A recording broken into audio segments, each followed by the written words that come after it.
오늘은 마지막 시간인데 아가서 8장 전체를 보도록 하겠습니다.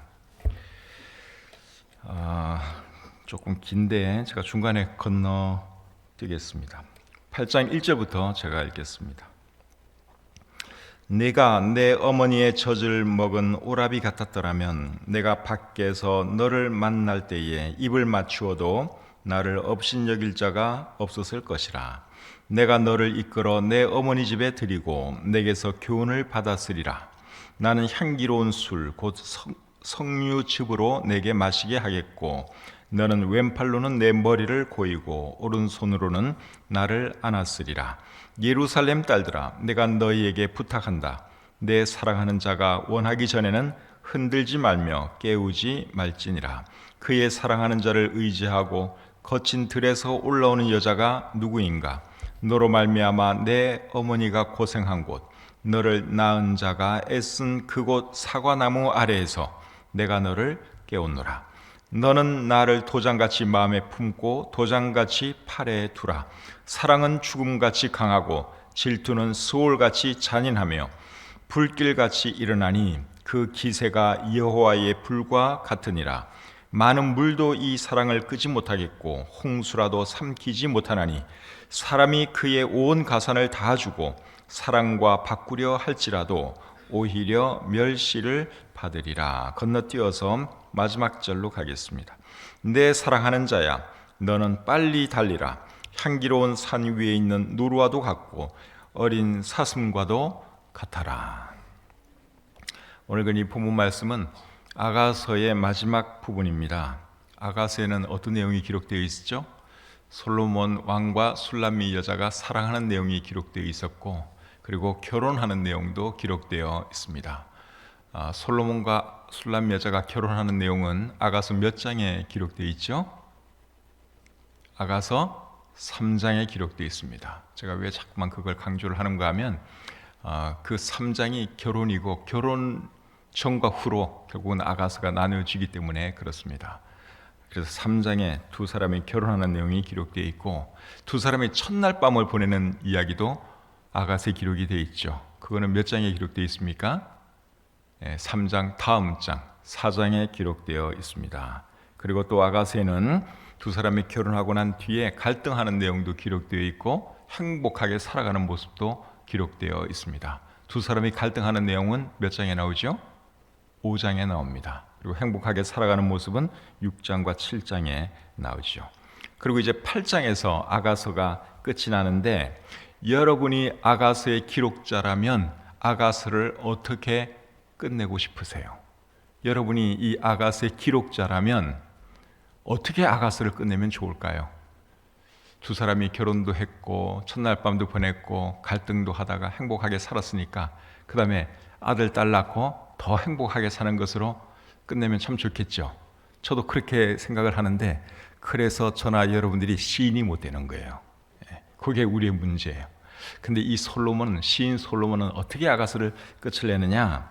과거에 대한 회상으로 아가서를 끝을 냅니다. 이제 8장의 내용을 하나씩 살펴보도록 하겠습니다. 1절 보겠습니다. 이제부터는 제가 표준 세번역 성경으로 또 보겠습니다. 1절입니다. 임께서 어머니 젖을 함께 빨던 나의 오라버니라면 내가 밖에서 임을 만나 입 맞추어도 아무도 나를 천하게 보지 않으련만.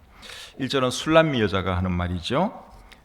뭐라고 말하는가 하면 내 임이 내 오빠라면 얼마나 좋을까, 그런 말을 합니다. 그렇게 말하는 이유는 오빠라면 내가 밖에서 오빠 팔짱도 낄 수 있고 오빠에게 입도 맞출 수 있는데 내 연인이 내 오빠가 아니기 때문에 그렇게 할 수 없다. 지금 그렇게 말씀하고 있는 거죠. 우리나라 문화에서는 여동생이 오빠에게 입 맞추는 것이 조금 이상하게 보일지 모르지만 서양 문화에서는 사람들 보는 데서도 부부간에도 입 맞추기도 하고 남매간에도 가벼운 입 맞춤 하죠. 근데 오늘 이 본문에 기록된 그 당시의 문화에서는 아마 여동생이 오빠에게 입 맞출 수 있는 그런 문화였던 것 같습니다. 그런데 1절의 내용을 보면 이 내용이 뭐 팔짱을 낀다든가 입 맞추고 싶은 이런 마음, 이것이 연애 시절에 더 어울리는 것 같지 않습니까? 제가 볼 때는 연애 시절에 더 어울리는 이야기예요. 그러니까 이 여자가 우리 님이 내 친오빠라면 얼마나 좋을까. 그럼 밖에서 사람들 보는 데서 팔짱도 끼워도 누가 뭐라 그럴 사람 없고 입을 맞춰도 뭐라 그럴 사람이 없는데 참 아쉽다, 그 말이거든요. 그러니까 이 내용은 사실은 연애 시절에 어울리는 그러한 내용입니다. 그래서 제 생각에는 1절 이 말씀은 과거를 회상하는 거예요. 그런데 어떤 주석가들은 그렇게 생각을 안 하고 앞에서 이어지는 내용으로 생각을 합니다. 그런데 오늘 이 본문 바로 앞에는 어떤 내용이 있었는가 하면 두 사람의 성관계에 대한 말씀이 있어요. 자, 7장 12절 13절을 제가 한번 읽어드리겠습니다. 이른 아침에 포도원으로 함께 가요. 포도움이 돋았는지 꽃이 피었는지 석류꽃이 피었는지 함께 보러 가요. 거기에서 나의 사랑을 임에게 드리겠어요. 자귀 나무가 향기를 내뿜어요. 문을 열고 들어오면 온갖 열매 다 있어요. 해끝도 해묵은 것도 임이요. 내가 임께 드리려고 고이 아껴둔 것들이라오. 방금 읽은 이 말씀은 이 두 사람의 어떤 성적인 것을 지금 이야기하는 내용입니다. 그러면서 그 다음 절 8장 1절에서 하는 말은 내 임이 내 오빠였다면 얼마나 좋을까, 그런 말을 하는 거예요. 그래서 제가 볼 때는 이 문맥을 쭉 이렇게 보건대 1절 말씀은 앞에서 이어지는 내용이 아니라 다시 이야기가 앞으로 돌아갔어요. 그래서 옛날을 회상하는 것이다 하는 것을 여러분들이 이해하시면 되겠습니다. 2절 말씀 보겠습니다. 우리 어머니 집으로 그대를 이끌어 드리고 내가 태어난 어머니의 방으로 데리고 가서 향기로운 술 나의 석류즙을 드리련만. 이 말씀도 연애 시절에 해당되는 말씀입니다. 석류즙을 드리고 싶은데 그럴 수 없다는 것이죠. 왜 그럴 수 없습니까? 아직 그럴 수 있는 단계가 아니기 때문에 그런 거죠. 여기서 석류즙은 사랑을 상징하는 말입니다. 3절 임께서 왼팔로는 나의 머리를 고이시고 오른팔로는 나를 안아주시네. 두 사람의 관계가 조금씩 발전하고 있습니다. 4절 예루살렘의 아가씨들아 우리가 마음껏 사랑하기까지는 제발 흔들지도 말고 깨우지도 말아다오. 두 사람의 사랑이 점점 더 깊어가고 있습니다. 5절 보겠습니다. 사랑하는 이에게 몸을 기대고 벌판에서 이리로 오는 저 여인은 누구인가? 자, 이 말씀은 이제 친구들이 하는 말입니다. 무슨 장면을 묘사하는 것 같습니까? 이 말씀은 아가서 3장 6절 말씀하고 비슷한 면이 있습니다. 아가서 3장 6절에 보시면 이런 말씀이 기록되어 있습니다. 거친 들을 헤치며 연기 치솟는 올라오는 저 사람은 누구인가? 거친 들을 헤치며 연기 치솟듯 올라오는 저 사람은 누구인가? 몰약과 유향 냄새 풍기며 장사꾼들이 가지고 있는 온갖 향수 냄새 풍기며 오는구나. 방금 읽은 이 말씀은 솔로몬이 이제 결혼하기 위해서 오는 그 모습을 말하는 내용이지요. 그렇다면 오늘 본문의 5절 말씀은 술람미 여자가 이제 결혼을 해서 솔로몬과 함께 오는 모습으로 이해하는 것이 무난하다고 생각이 됩니다. 사랑하는 이에게 몸을 기대고 벌판에서 이리로는 저 여인은 누구인가? 이미 결혼을 했습니다. 이미 말씀드린 것처럼 8장은 두 사람이 솔로몬이 이 아가스를 기록하면서 이제 끝을 내기 전에 다시 한번 처음으로 다시 이야기를 돌린 뒤에 쭉 회상하는 형식으로 진행되고 있습니다. 실제로 술람미 여자와 솔로몬이 결혼한 내용은 몇 장에 나온다고 그랬죠? 3장. 그래서 그거는 여러분들이 좀 기억을 해 놓으세요. 아가서를 이해할 때 제일 중요한 게 그거예요. 두 사람의 결혼 장면은 3장에 나온다는 거. 그거를 여러분들이 이해를 하셔야지 아가서를 이해하는데 도움이 됩니다. 5절 하반절 계속 보겠습니다. 사과나무 아래에서 잠든 임을 내가 깨워드렸지요. 임의 어머니가 거기에서 임을 낳았고 임을 낳느라고 거기에서 상고를 겪으셨다오. 5절 하반절 말씀도 술람미 여자가 하는 말인데 사과나무에 대한 말을 합니다. 사과나무 아래에서 잠든 임을 내가 깨워드렸지요. 임의 어머니가 거기에서 임을 낳고 임을 낳느라고 거기에서 사과나무 아래에서 상고를 겪으셨다오. 여기서 말하는 사과나무는 무엇을 상징하는 것 같습니까? 성과 출산을 상징하는 것입니다. 그래서 두 사람의 성적인 결합을 이제 상징적으로 묘사하는 내용이죠. 6절 말씀 계속 보겠습니다. 도장 새기듯 임의 마음의 날을 새기세요. 도장 새기듯 임의 팔의 날을 새기세요. 자, 이 말씀의 의미는 또 뭘까요? 이 말씀의 의미는 나는 당신의 것입니다. 그러한 뜻입니다. 원래 이제 도장을 쾅 찍잖아요. 계약서에 도장 쾅 찍으면 이제 그 소유권이 넘어오는 거죠. 그래서 여기서 도장 찍는 것은 나는 당신의 것입니다. 그러한 뜻입니다. 아가서를 읽어보시면 나는 임의 것, 임은 나의 것, 뭐 이런 표현들이 나왔죠. 아가서 2장 16절에도 나왔고 6장 3절, 7장 10절에 그런 표현들이 나옵니다. 그런데 6절은 이제 그 말을 도장 찍는 것에 비유하는 것입니다. 나는 당신의 것입니다. 그러한 의미입니다. 6절 하반절과 7절 보겠습니다. 사랑은 죽음처럼 강한 것, 사랑의 시샘은 저승처럼 잔혹한 것, 사랑은 타오르는 불길, 아무도 못 끄는 거센 불길입니다. 바닷물도 그 사랑의 불길 끄지 못하고 강물도 그 불길 잡지 못합니다. 남자가 자기 집 재산을 다 바친다고 사랑을 얻을 수 있을까요? 오히려 웃음거리만 되고 말겠지요. 6절, 7절 말씀은 여자가 계속하는 말인데 특별히 6절 하반절 말씀은 개역 개정판 성경이 참 멋지게 번역을 해놨습니다. 개역 개정판에는 이렇게 되어 있습니다. 사랑은 죽음같이 강하고 질투는 스올같이 잔인하며 불길같이 일어나니 그 기세가 여호와의 불과 같으니라. 사랑은 죽음같이 강하다 하는 말을 여러분 혹시 들어보셨습니까? 꽤 유명한 말인데 그 말은 어디서 나온 말인가 하면 아가서에서 나온 말입니다. 사랑은 죽음같이 강하다. 아가서에서 나오는 말이에요. 근데 6절 하반절과 7절 말씀을 잘 보시면 사랑에 대해서 두 가지를 말씀하고 있습니다. 첫째는 사랑은 강한 것이다 하는 것을 말씀을 하고 있습니다. 무엇처럼 강하다고 말씀하고 있는가 하면 죽음처럼 강하고 불처럼 강하다, 타오르는 불길처럼 강하다, 그렇게 말씀하고 있습니다. 여러분, 불은 정말 강한 것이죠. 불 속에 들어가면 무엇이든지 다 녹아버립니다. 철, 쇠가 참 강한 것인데 아무리 강한 철이라고 할지라도 불 속에 들어가면 그건 녹습니다. 불이 참 강한 것이죠. 근데 불을 끌 수 있는 것이 있는데 뭡니까? 물이죠. 그래서 불보다 물이 사실은 또 더 강하다고 할 수 있어요.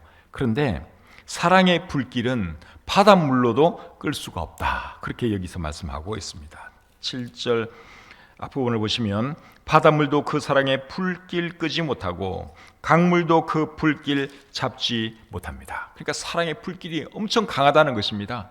그래서 바닷물로도 그 사랑의 불길은 끌 수 없다, 그렇게 말씀을 하고 있죠. 그리고 사랑은 죽음같이 강하다, 그렇게 말씀하고 있습니다. 여러분, 죽음도 정말 강한 것이죠. 죽음 앞에는 아무리 강한 사람이라 할지라도 쩔쩔맵니다. 무서워합니다. 그래서 죽음이 정말 강한 것인데, 그런데 사랑은 죽음처럼 강하다, 그렇게 말씀하고 있습니다. 그렇기 때문에 이 세상에서 제일 강한 것은 사실 사랑이라고 할 수 있습니다. 사랑 중에서도 여러분, 우리 하나님의 사랑 얼마나 강합니까? 하나님의 사랑이 정말 강하지요. 하나님의 그 강한 사랑을 로마서 8장 35절에서는 이렇게 말씀하고 있습니다. 누가 우리를 그리스도의 사랑에서 끊으리요? 환난이나 곤고나 박해나 기근이나 적신이나 위험이나 칼이라. 그 다음에 38절 39절 내가 확신하노니 사망이나 생명이나 천사들이나 권세자들이나 현재일이나 장래일이나 능력이나 높음이나 깊음이나 다른 어떤 피조물이라도 우리를 우리 주 그리스도 예수 안에 있는 하나님의 사랑에서 끊을 수 없으리라. 하나님의 그 사랑은 너무너무 강해서 아무것도 끊을 수가 없다, 그렇게 말씀하고 있습니다. 그런데 부모가 자식을 사랑하는 그 사랑은 어떻습니까? 그 사랑도 강하죠. 부모가 자식 사랑하는 그 사랑도 여러분 죽음을 불사하는 사랑입니다. 정말 사랑하죠. 그런데 부부간의 사랑이나 사랑하는 남녀 간의 사랑도 굉장히 강합니다.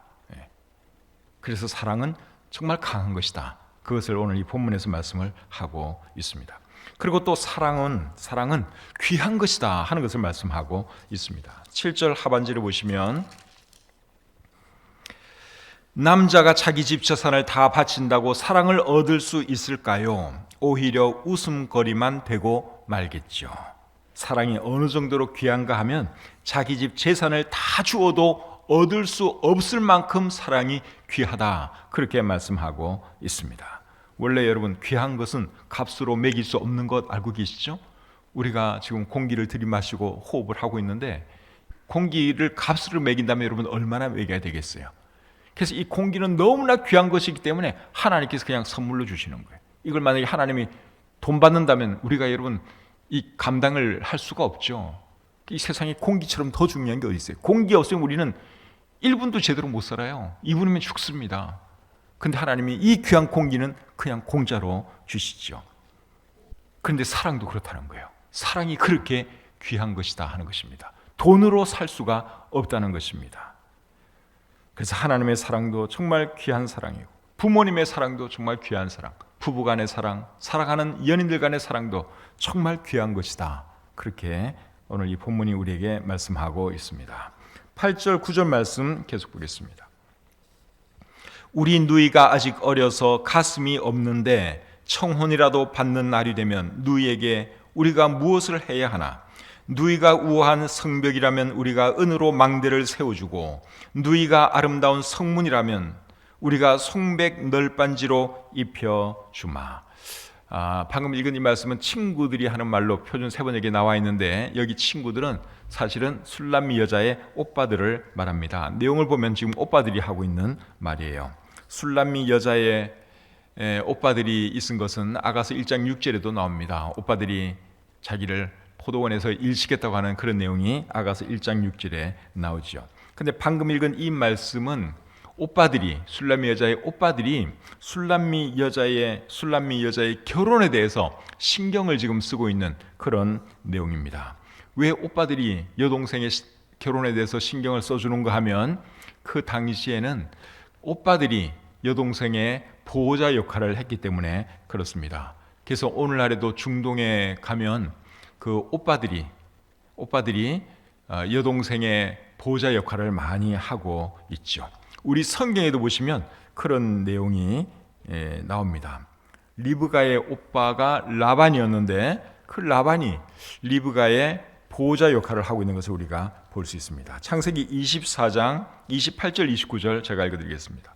소녀가 달려가서 이 일을 어머니 집에 알렸더니 리브가에게 오라버니가 있어 그의 이름은 라반이라. 그가 우물로 달려가 그 사람에게 이르러. 자, 리브가의 오빠 이름이 라반이죠.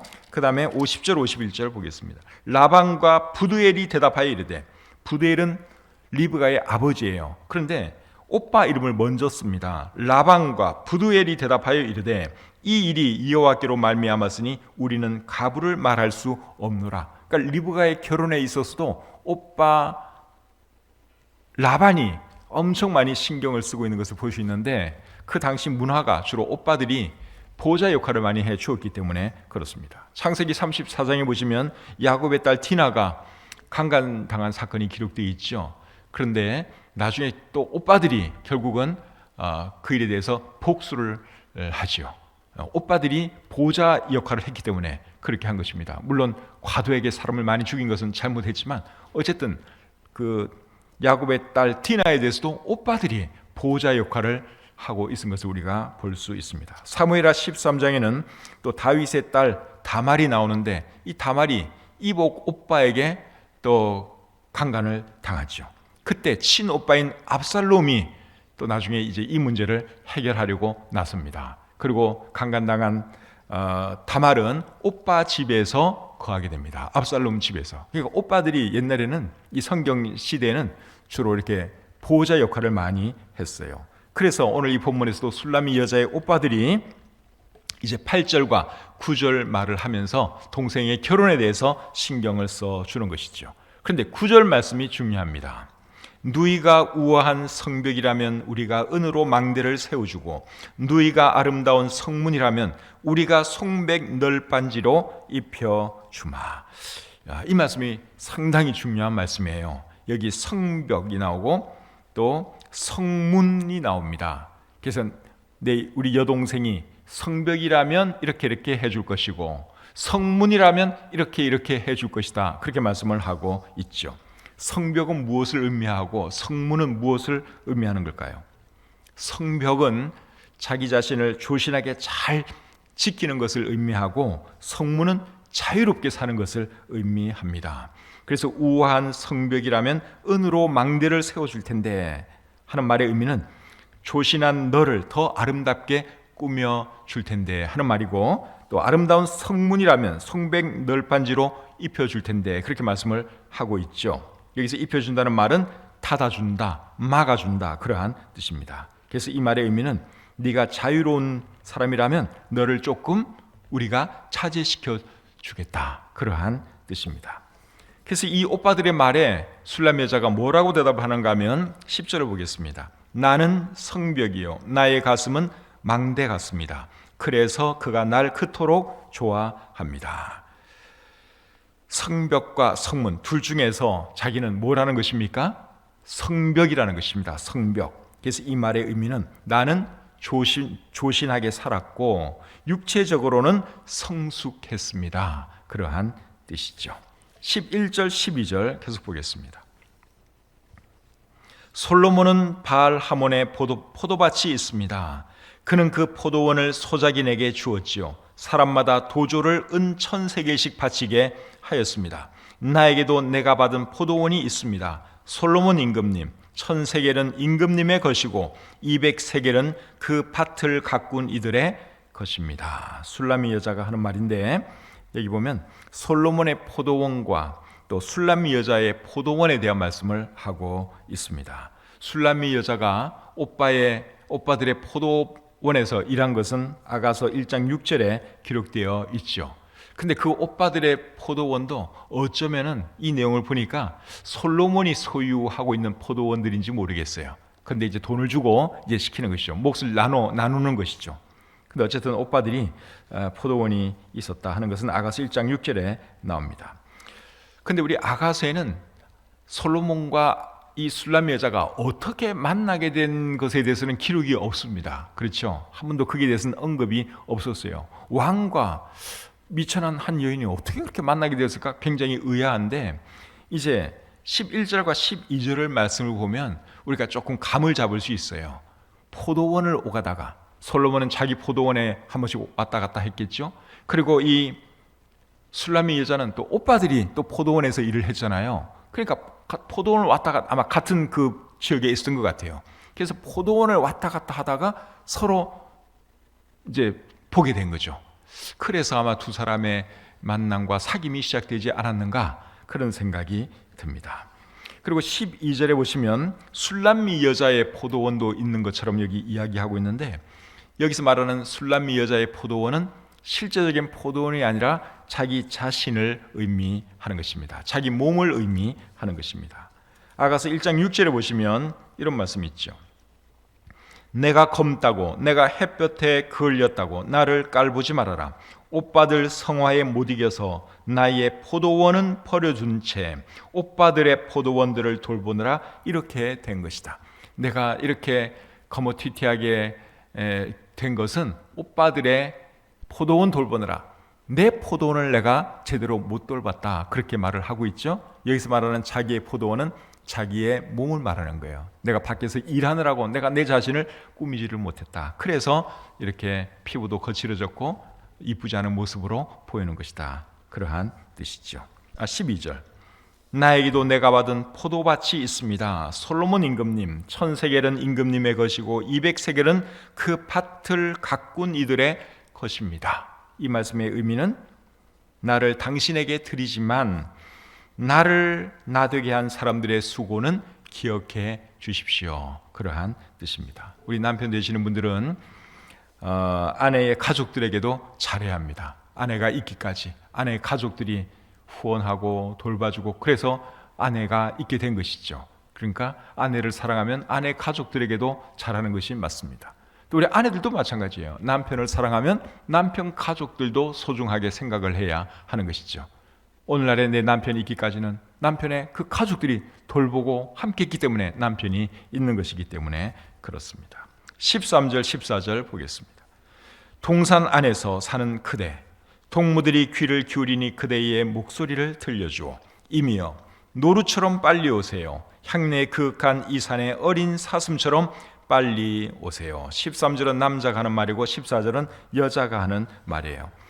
내용은 서로에 대한 사랑의 표현입니다. 이렇게 해서 이제 아가서가 끝이 나는데, 이렇게 끝이 나니까 이야기가 다시 처음으로 돌아가는 것 같은 느낌을 받게 되죠. 그렇죠? 그냥 자식들 많이 낳고 행복하게 잘 살았다 하면 그냥 그걸로 끝이에요. 다시 아가서 이제 안 봐도 될 것 같아요.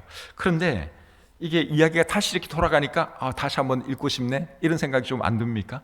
예, 그런 의도로 다시 두 사람의 사랑이 또 다시 시작되는 것처럼 그렇게 끝을 맺고 있는 책이 아가서다 하는 것입니다. 아가서에 대해서 이제 이해가 좀 되셨죠? 아가서에 대해서 부부간의 사랑, 남녀간의 사랑에 대해서도 우리가 군데군데 많은 교훈을 생각을 해봤고요.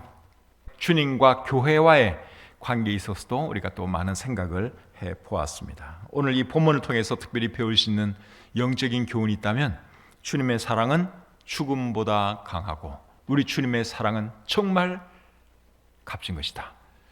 돈 주고 살 수 없을 만큼 정말 값지고 귀한 것이다 하는 것을 우리가 배웠습니다. 그래서 우리도 주님을 더 사랑하면서 살아야 하는 것이죠. 아가서 말씀이 여러분들에게 도움이 되셨기를 바라고, 사랑의 감정이 더 필요하다고 생각되시면 언제든지 여러분 아가서로 돌아와서 아가서를 읽고 묵상하시기를 바랍니다. 그렇게 해서 더 좋은 남편, 더 좋은 아내가 되시고 우리 주님도 더 사랑하는 저와 여러분들이 되시기를 우리 주님의 이름으로 축복합니다. 기도하겠습니다.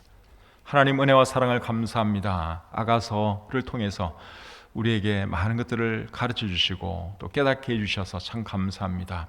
우리 주님께서 우리를 참 얼마나 많이 사랑해 주셨는지 아가서를 통해서 다시 한번 느낍니다. 그 주님의 사랑에 보답하는 저희들의 삶이 되게 해 주시옵소서. 이제 또 우리 각자의 마음에 있는 기도 제목을 가지고 하나님 앞에 나아가겠습니다. 하나님 뜻 가운데 기도하게 하시고, 하나님의 뜻 가운데 기도할 때 우리의 기도가 주님께 상달되고 또 응답되어서 우리 삶 가운데 큰 기쁨 있게 해 주시옵소서. 우리 성도님들 중에 건강해지지 못한 분들이 여러 분 계십니다. 하나님께서 한 분 한 분 찾아가 주시고 그들의 연약한 부분을 만져주셔서 치유해 주시옵소서. 그리하여 참 건강한 모습으로 주님을 섬기며 또 행복하게 살아갈 수 있는 우리의 모든 성도님들 되게 해 주시옵소서. 우리나라를 긍휼히 여겨주시고 주님 오실 때까지 자유민주주의 국가로서 마음껏 복음 전하고 마음껏 주님을 예배하는 그런 나라 되게 해 주시옵소서. 경제적으로 많이 어려운데 우리 성도님들 하나님 믿음으로 잘 견딜 수 있도록 도와 주시옵소서. 또 새학기가 시작되어서 공부하는 우리 학생들도 많이 있습니다. 학교에서도 참 열심히 공부하시도록 도와주시고 세상에서 참 머리가 되어서 하나님께 영광 돌리게 하시고 또 이 나라의 큰 기둥들이 되게 해 주시옵소서.